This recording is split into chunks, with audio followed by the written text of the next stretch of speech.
نام تو بهترین سرآغاز، به نام تو کی نامه کنم باز اما بعد. یک خوجه پسر داشت، پسر فاسق و بدکردار بود. شاگردان خوجه گفتند که از خوجه بسیار شنیدیم که فرزند فاسق نتیجه لقمه حرام است که از جهت پدران بود.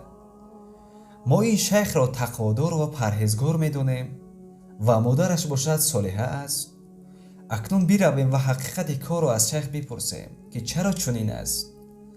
اما شاگردان جمع شدند، نزد شیخ آمدند، پرسیدند که احوال فرزند شما را نمی‌دانیم که چرا از چه سبب چنین است. حضرت خواجه گفتند که همین قدر در خاطرم هست که حاکم ترمیز از چوپانان مال بسیار می‌طلبید. چوپانها مرا گفتند که شما حاکم را نصیحت کنید تا که ما از این مهنت و از عذاب خلاص شویم. خلاصه پیش حاکم رفتم و احوال چوپانها را گفتم. حاکم گفتند اگر شما مهمانی ما شوید و طعام ما را بخورید، ما این ضرر را ببخشیم و دیگر نطلبیم.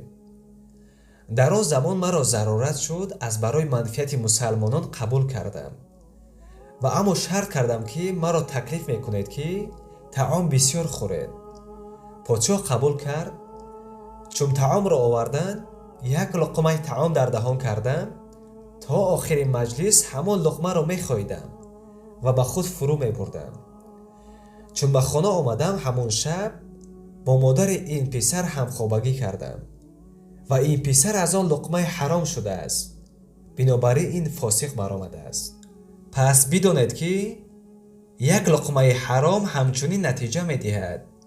پس وای بر حال آن کسانی که لقمه آنها دائما حرام است.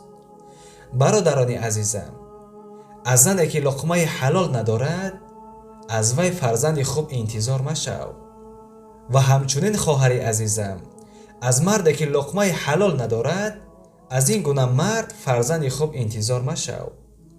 این قصه از خواجه حکیم ترمذی آورده شده است. سلام علیکم و رحمت الله و برکاته.